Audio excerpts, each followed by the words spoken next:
예수께서 그들에게 이르시되 내가 너희에게 묻노니 안식일에 선을 행하는 것과 악을 행하는 것, 생명을 구하는 것과 죽이는 것 어느 것이 옳으냐 하시며 무리를 둘러보시고 그 사람에게 이르시되 내 손을 내밀라 하시니 그가 그리하매 그 손이 회복된지라. 그들은 노기가 가득하여 예수를 어떻게 할까 하고 서로 의논하니라. 아멘. 하나님, 이 시간을 예배를 주님께서 통치해 주옵시고 주님이 정말 받으실 만한 아름답고 귀한 예배가 되게 하여 주옵소서. 적지만 하나님의 사역에 몸부림치면서 애쓰고 수고한 목회자와 사모님들, 짧은 기간이지만 많은 위로와 격려가 되는 시간 되게 하여 주옵시고 오늘도 저를 다리에 세우시고 정말로 감사합니다. 아버지, 제가 아니라 내 속에 있는 예수께서 말씀하실 수 있도록 저를 버리게 하여 주옵시고 저를 낮아지게 하여 주셔서 주님이 말씀하옵소서. 예수님의 이름으로 기도 올려옵나이다. 아멘. 반갑습니다. 먼저 양해 말씀을 드리겠습니다. 저희 아버지가 돌아가시면서 저한테 유언 두 가지를 했는데, 첫 번째는 뭐냐면 절대로 가까이 가서 설교하지 말아라.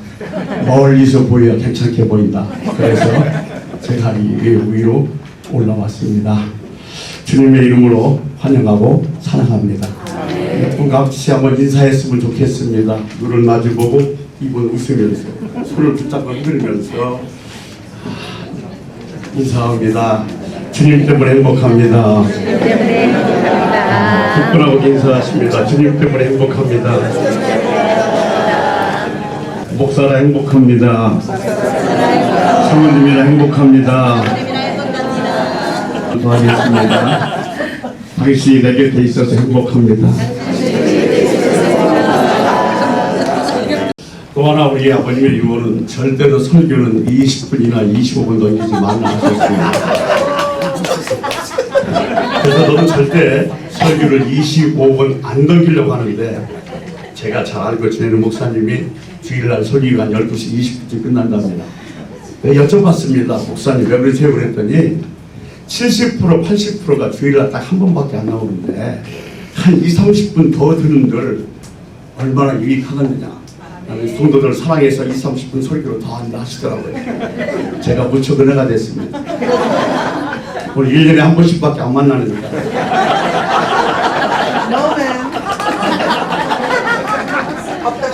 걱정하지 마십시오. 그렇게 오래 할 실력이 없습니다. 끝나겠습니다. 저는 이렇게 얘기합니다. 정말로 행복한 목사라고. 그러면 많은 분들이 저한테 이렇게 물어요. 교회가 크냐고요? 사람들을 많이 봤냐고요? 교회는 아름답게 건축해서 헌당했냐고요? 아니요. 세 가지 중에서 해당되는 건 아무것도 없습니다. 그러면 도대체 뭐 때문에 행복하냐는 거예요. 저는 그때 이렇게 말씀드립니다. 여기 바가지가 두 개 있어요. 바가지 하나는요, 새 바가지입니다. 근데 바가지 하나는 새는 바가지예요. 좀 깨졌어요. 어떤 바가지가 행복할까요? 새 바가지? 아니면 좀 깨져서 물이 흐르는 바가지? 어떤 바가지가 행복할까요? 깨진 바가지. 왜요? 난 할 게 없잖아요. 사실 상한 바가지가 괜찮은 것 같은데 깨진 바가지 주인이 버려버리면 그만이에요. 근데 주인이 뭐라고 얘기냐면 이렇게 얘기합니다. 너 좀 물 좀 새지만 내가 두 손으로 감싸 안아서 빨리 뛰면 물 별로 안 흐르잖아. 내가 널 그렇게 사용한다. 제가 깨진 바가지거든요. 주님이 나 같은 게 안 쓰겠다고 버리시면 저 아무 할 말 없어요. 그런데 너 깨졌지만은 물이 별로 안 새게 내가 두 손으로 감싸 안고 뛰면서도 사용할게. 근데 행복하지 않을 수 있어요? 얼마나 행복해요. 그래서 제가 정말로 깨진 바가지인데도 불구하고 쓸모가 없음에도 불구하고 주님 앞에 쓰임 받고 있기 때문에 나는 뭐요? 행복하다는 거예요. 저희 교회에서 지난 10월 달부터 12월 25일까지 김치전도를 했습니다. 근데 저는 김치전도가 먹힐 줄 몰랐어요. 더우니까 김치를 얻으려고 아침부터 일찍 서 있는 사람들이 계셔요.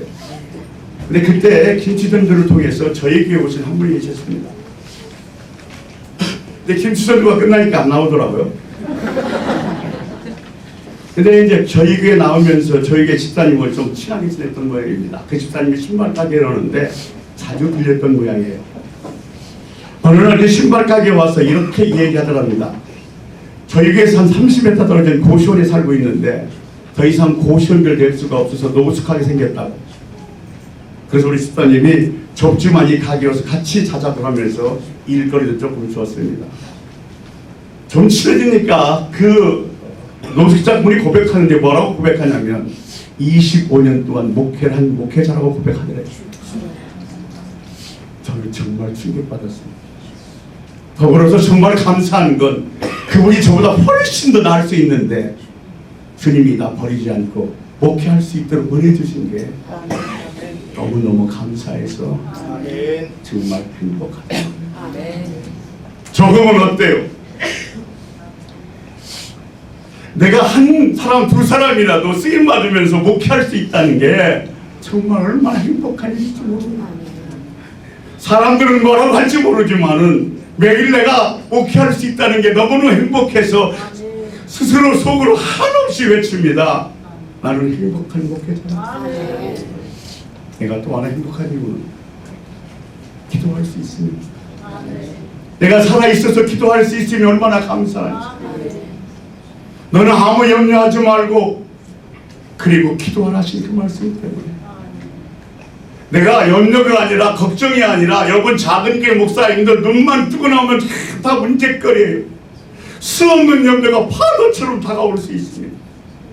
그럴 때마다 나는 문제를 선택하는 것이 아니라 기도를 선택하겠다. 그 기도할 수 있으면 얼마나 행복하지. 막상이요 문제를 놓고 기도하다 보면 내 문제거리는 간것이 없어져 버리고 지금까지 인도하신 주님의 발걸음 만져주심이 다 감사뿐이에요. 그래서 교회를 부흥시켜달라 이전시켜달라 그런 기도의 제목은 없어져 버리고 그저 지금까지 사용해주신 주님 정말로 감사합니다. 감사할 것밖에 할 수 없어요. 죄송합니다. 좀 답답해 보이죠? 그죠? 그런데 제가 노인연금 받는 나이가 됐습니다. 조금 좀 노인네요. 그 결혼식장에서는 정장을 하면서 사회를 받으면서 주례를 하면서도 불구하고 하나님 말씀 전하면서 조개를 못하게 하는 게 좀 뭐해서 좀 답답해 보이지만 이렇게 정장을 했으니까 답답해도 이해하시기 바랍니다. 이렇게 기도하다 보면 감사거리가 있다. 감사가 내 가슴에 가득 차 있는 한 절대로 염려는 내 것에 있을 곳이 없어요. 내가 감사하는 한 절대로 염려는 나를 이끌어갈 수가 없어요. 그렇게 감사하다 보면요 악한 자도 자식에게 좋은 걸 줄 줄 알걸만 하늘에 계신 아버지께서 너에게 좋은 것을 선물로 주지 않겠냐 하신 그 주님에게 집중할 수가 있더라고요. 그렇게 집중하다 보면 평강에 뛰어난 하나님의 그 평강이 내 마음속에 임해서 내 여전히 상황은 똑같은데 변한 것은 없는데 여전히 뭐요? 가난할 수 있어서 얼마나 감사하죠. 그래서 저는 정말로 늘 스스로에게 외칩니다. 나는 행복한 목사. 여러분 행복하세요? 정말 여러분들 행복한 목사라고 인정되고 그렇게 고백하고 싶으면 아멘 한번 합시다. 아멘. 오늘 본문의 말씀은 너무들 잘하시는 말씀입니다. 사실은 제가 작은 교회에서 애쓰고 정말로 수고하며 힘쓰는 목사님과 사모님에게 어떤 위로의 말씀을 전할까 제가 아무리 묵상하고 아무리 내가 준비해도요 떠오를 말씀이 없어요. 정말 오셔서 하루 쉬다 가는데 뭔가 좀 제가 이 말씀을 맡았으니까 위로를 드리고 싶고 격려를 드리고 싶고 뭔가 소망을 드리고 싶고 힘을 주고 싶은데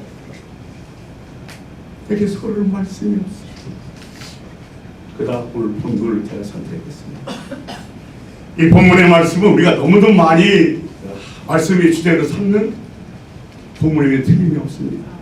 그런데 성교를 향해서 성도들을 향해서 행했던 그 말씀이 아니라 오늘은 우리들에게 한번 이 말씀을 비춰보자는 거예요.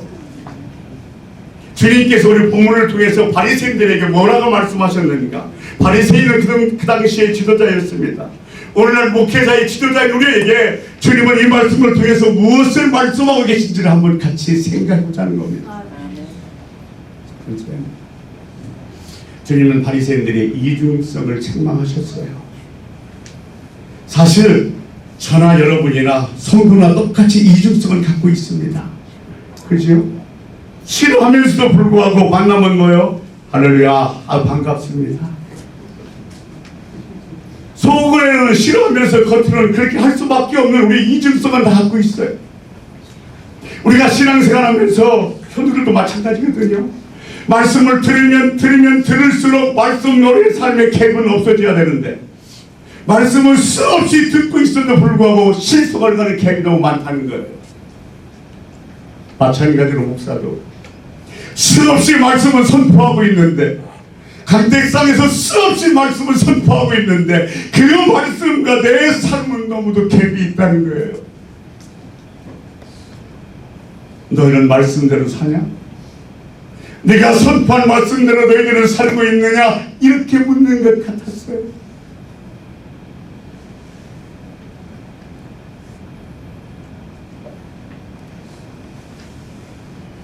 아무리 생각해봐도 우리는 말씀을 선포한 대로 살아야 될 것 같아요. 그렇게 100%는 못 살아도 내가 말씀을 전하는 숫자가 많아지면 많아질 만큼 말씀과 내 삶은 일치해야 되잖아요.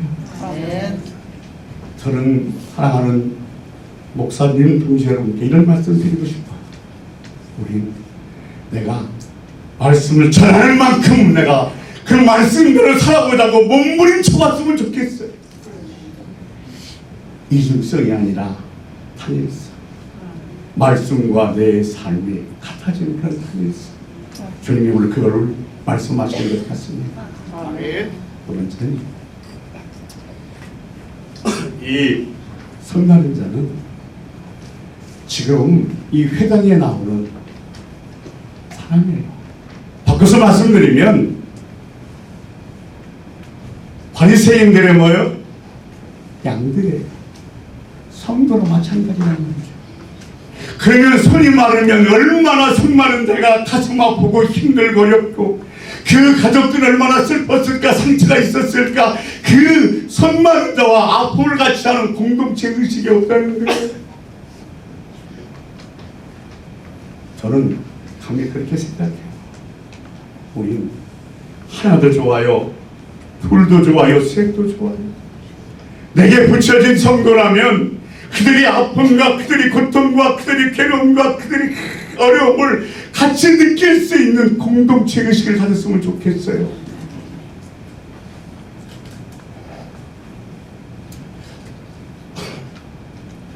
베데스다 연못에서는 잘 아시겠습니다만 베이트, 지배요, 히세드, 자비, 사랑, 긍휼, 성경에서 좋은 말은 거의 다 들어있어요. 이제 베이트, 히세드, 줄여서 베데스다입니다. 자비, 지배. 가만히 생각해 보십시오. 베데스다가 자비의 연못이에요. 누가 만들어놨는지는 모르지만 누가 어떤 이유로 만들어낸 전설인지는 모르지만 물이 동할 때 제일 먼저 들어가면 어떤 병이든지 나을 수 있다고 해서 수많은 환자들이요 그 베데스다 연못에 다 모여 있습니다. 그런데 아무것도 못해요. 뭐만 보고 있냐면 언제 물이 동하나 물만 쳐다보고 있어. 물이 동했습니다. 어떤 일이 일어나겠습니까? 그때는요 옆에 있던 친구도 나보다 더 많이 아픈 사람인데 양보도 하고요 좀 섬기는 거 이거 전혀 없어요. 내가 들어가야 내가 나아요. 여기부터 더 비참한 일은 없어요. 서로 들어가려고요 받고요 아우성치며요 소리 짓고요. 여기는 자기가 아니라요 정말로 저주의 자리예요. 오늘날 제가 여러분 교회를 비난하거나 그러고 싶은 얘기에서 하는 얘기는 아닙니다. 과연 교회에 생명이 있을까요?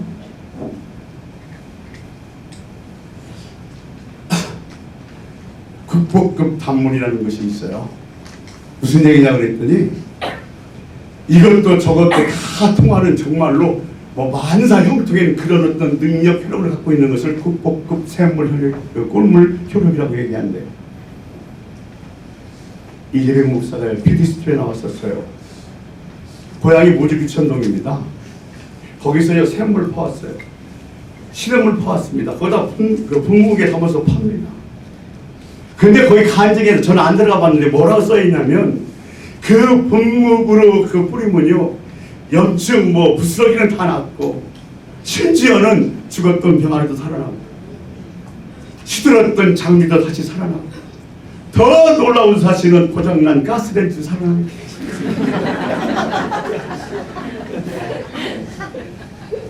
그것뿐이에요. 냉장고도 된대요. 그리고 어떤 분은 뭐라고 써놨냐면 이렇게 써놨대. 백화점에서 옷을 파는데 옷이 하도 안 팔리길래 그거다 물을 다 뿌려놨더니 대박 났대. 또 더 웃기는 것은 얼굴에다 뿌리면 다 쌍꺼풀이 생기는 거예요. 아니 그걸 믿고 시기하는 사람들을 참 멍청하다 미련하다고만 할 수 없는 게 그들은요 정말로 더 이상 어쩔 수가 없어서 이거 다니면 안 되니까 마지막 소망을 붙들고 그것이라도 해보고 싶은 거예요. 그런데 더 이상 소망이 없어서 그것이라도 발라보고 싶고 그라도 먹고 싶은 그들을 이용해서 돈을 벌고 자기 명예를 유지하려고 한다면 이건 정말로 분통이 터지는 일이에요. 그런 교회에 무슨 생명이 있겠습니까? 베데스다도 마찬가지 아니에요? 양보, 희생 전혀 없어요. 그건 최고의 경쟁의 자리입니다. 내가 이기기 위해서는 옆에 있는 사람이 어떤 사람인지 상관없어 받고 그냥 칠받고 지나가는 거예요. 왜? 내가 들어가야 나으니까. 거기를 무슨 자비의 연못이라고 할 수 있겠어요? 어쩔 수 없어서 이것이 아니면 안 돼서 몸부림치는 그 사람들의 필요를 채워주지 못하고 오히려 그것을 이용해서 교회를 확장시키고 자기 사역을 확장시킨다고 그런다면 정말 주님이 기뻐하신 사역은 아닌 거예요. 안 그래요? 내가 교회를 부흥시킨다는 면목으로 내가 사역을 점점 확장시키는 면목으로 안타까워서 어쩔 수 없어서 몸부림치면서 왔는데 그들의 필요는 채워지지 못하는 망정 오히려 그들을 이용해서 부흥의 도구로 삼고 내 사역의 확장으로 삼는다 그런다면 이건 하나님이 도와실 일이에요. 우리는 그러고 싶어도 그럴 사람들이 없잖아요. 그래서 저는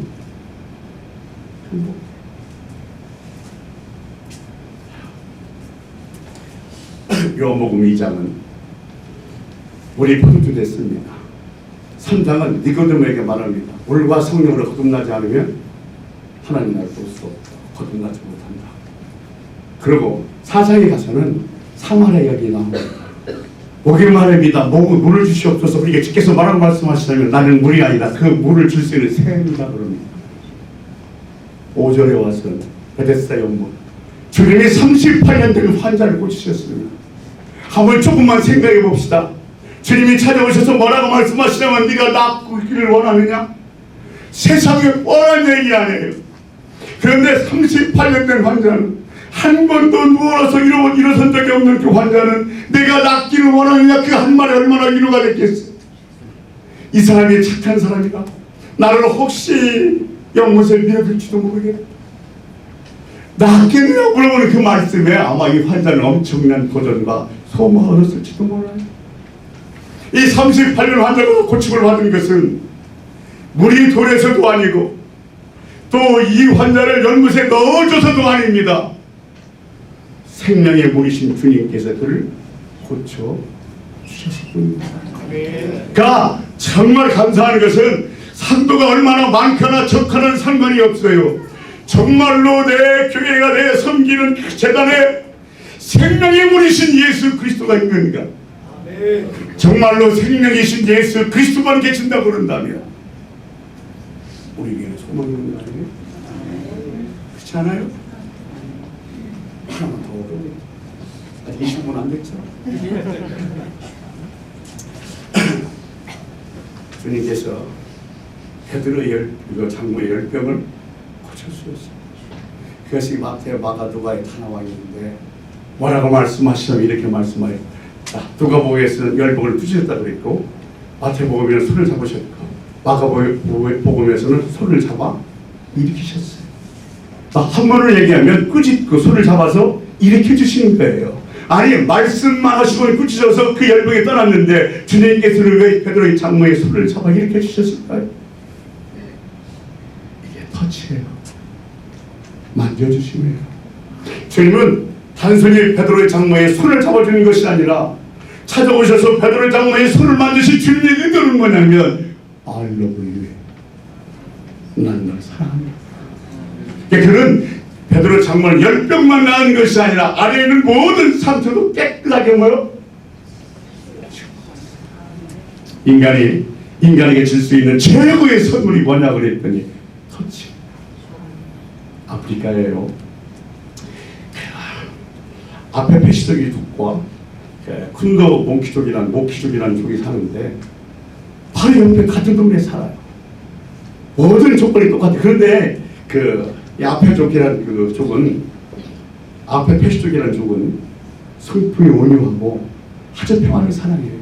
근데 쿤도 모키족은 대단히 성격이 나쁘고요, 아주 강해요. 같은 집안에 사는데 어떻게 이들이 이렇게 삶이 다를까 싶어서 사회학자에 가서 연구를 했어요. 그런데 환경도 먹는 것도 다 똑같아요. 오직 딱 하나. 이 앞에 페시족은요, 아이를 낳으면 앞에다 안아요. 그러니까 앞에다 안아서 뭐예요? 늘 눈피를 맞추고 쓰다맞추기도 하고, 또요, 젖 먹고 싶다가 울으면 그냥 갖다 뭐예요? 물에 빨라요. 그런데 큰 페시족은 뒤에다 놔요. 그러니까 하루 종일 일하면서 한 번도 눈을 못 맞춰요. 그리고 터치도 없어요. 그리고 울면 그 아이를 앞으로 당겨서 젖을 먹이려는 게 상당히 많은 시간이 걸리고 아이는 더 많이 울을 수밖에 없어요. 이유는 딱 하나 이거예요. 앞에다 안고서 시선을 맞추고 터치를 많이 해줬느냐? 아니면 뒤에다 얹고서 한 번도 만져주질 못했느냐? 이것 때문에 성품이 온유하고 성품이 난폭하게 변합니다. 그러니까 이렇게 만져주는 것이 그냥 만져주는 것이 아니에요. 아니, 오늘 그 집사님이 이런 간증을 하더라고요. 제가 이렇게 목사님 비서로서 수발을 들다 보면 당회하면 살벌하대. 그런데 살벌한데 당회를 마치고 나오면요, 다 장로님이나 목사님이나 할렐루야 아무것도 나온다는 거예요. 도대체 이유가 뭔가 그러고서 오늘 가만히 살펴봤더니 그렇게 피 터지게 회의를 하면서 당회를 하고 다 끝나면 다 허구를 한대. 근데 참 놀라운 사실은 이렇게 허구하는 순간에 묘하게 가슴에 이것이 뭐요? 녹아져버린다는 거예요. 저는요, 참 숙기가 없어요. 지금 여자 집사님하고 악수 못해요. 쑥스러워서 못하겠어요. 제가 이 얘기하는 다음부터는 여자 그 집사님들은 안 되지만은 남자들이 이렇게 한번 이렇게 허브를 해보기 시작했어요. 3주가 됐는데 다르더라고요. 설교 시간에 인상을 쓰고 있었던 집사도 권사도 성도도 끝나고 난 다음에 한 번 이렇게 허브하는 순간에 그들의 표정이 달라지면 느낄 수가 있었어요. 단순히 만져주는 게 아니에요. 최고예요, 최고. 제가 뉴질랜드에 오래됐습니다. 집회를 갔습니다. 갔는데 제가 듣기로는 300명이 모이고 신학교를 하는 그 교회라고 소개를 받고 갔습니다. 근데 호주에서 뉴질랜드로 가는 비행기를 갈아탔는데 내 몸은 왔는데 내 집은 안 왔어요. 다음 달에 내일 보내준대요. 그래서 할 수 없이 나가서 이제 그 공항에서 저를 초대한 목사님 만났는데 그 목사님을 만나는 순간 저는 뒤로 다 버릴 것 같았어요. 왜냐하면 저랑 인사를 하는데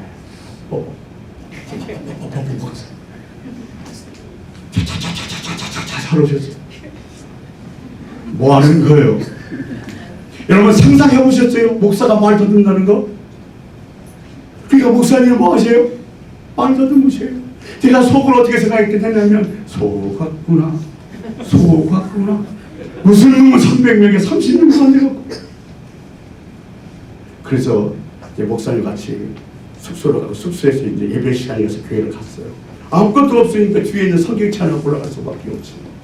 그런데 제가 그 예배를 보는 순간에 또 한 번 기절할 뻔했어요. 목사님이 얘기합니다. 찬송 이게 저는 하나도 못 알아듣겠어요.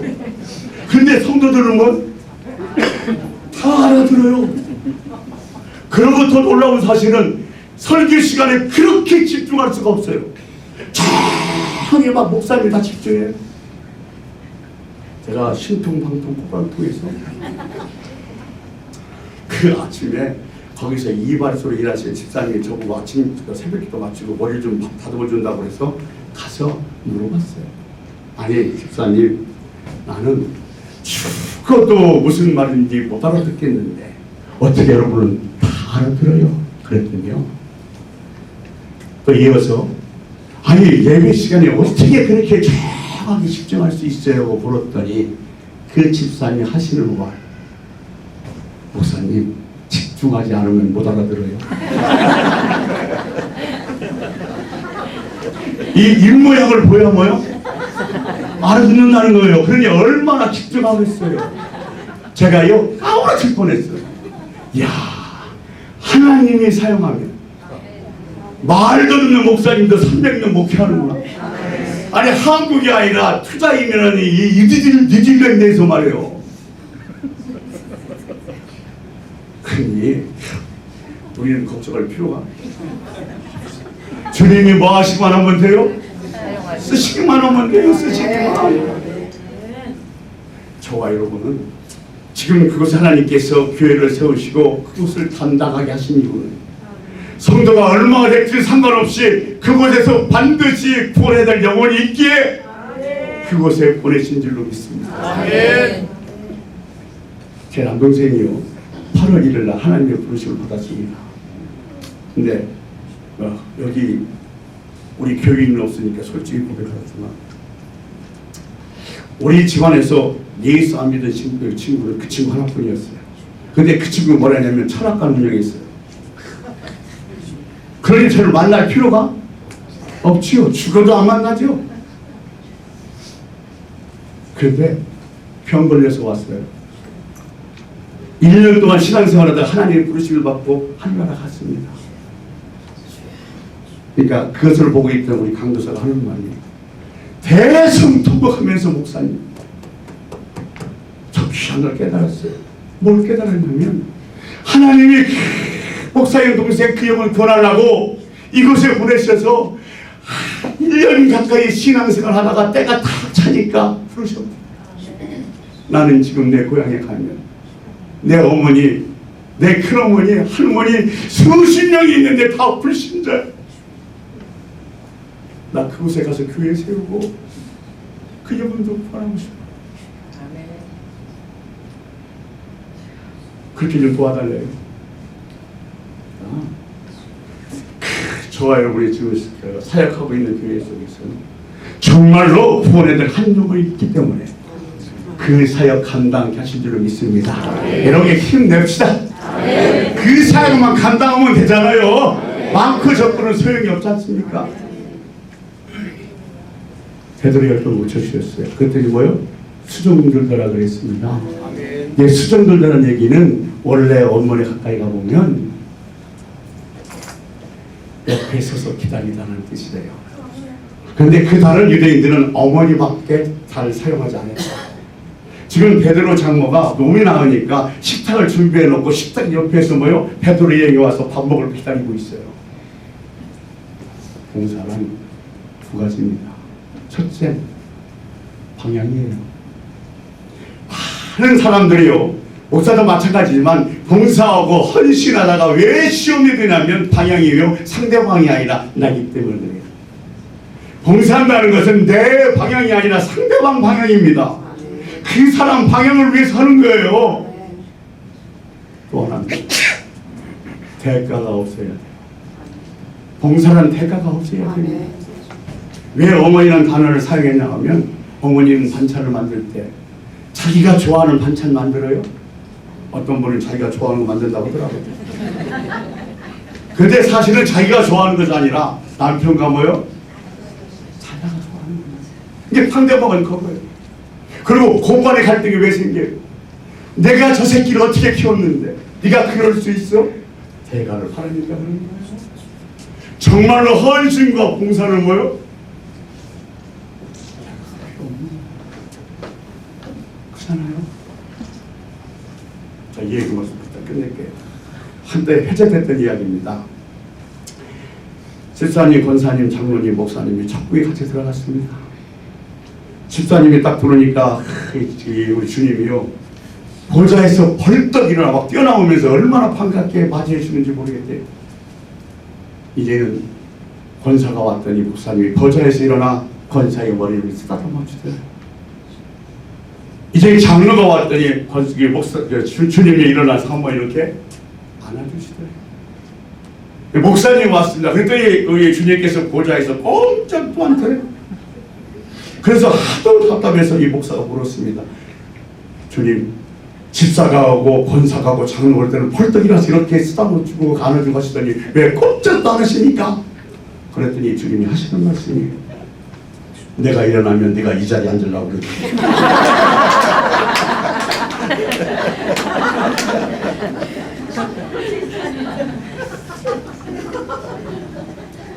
참 무슨 얘기지만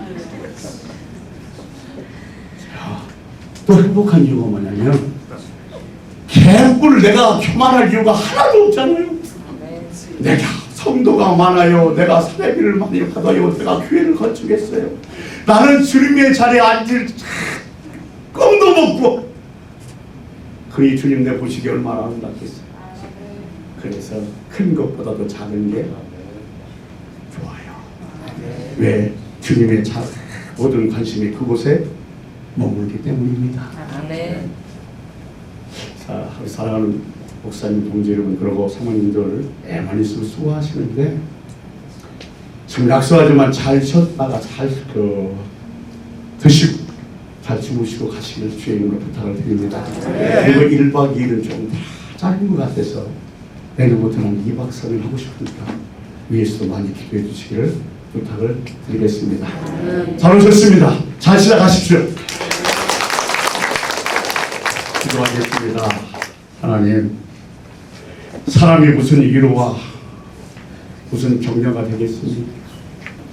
이 시간 주님께서 사랑하는 주의 종들과 사모님들 수고했다고, 애썼다고, 고생했다고 오늘도 만져주셔서 저는 우리 주님이 주신 위로와 격려를 가지고 다시 한번 목회 현장으로 돌아가서 더 힘내서 사역 잘 감당할 수 있도록 주여 도와 주시옵소서.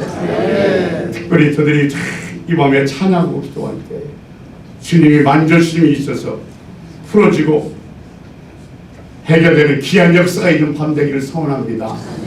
주님 도와주시옵시고 수고에 쓰는 모든 봉사들에게 주님 더 큰 은혜와 복을 주시옵소서. 감사하고 축복하며 예수님의 이름으로 간절히 기도 올려옵나이다. 감사합니다. 우리 이춘수 목사님 축대해 주시겠습니다. 땅에 우리 아버지 영원한 사랑 주심과 보혜사 성령님의 감동 감화 역사에 또 교통하심이 오늘 우리 한국 목회자독회 선교회와 또 그 회원들 머리 위에와 섬기는 가정과 또 사랑하는 귀한 자녀들과 손주들 머리 위에 또 자유 대한민국 위에 지금부터 영원토록 함께 있을지어다.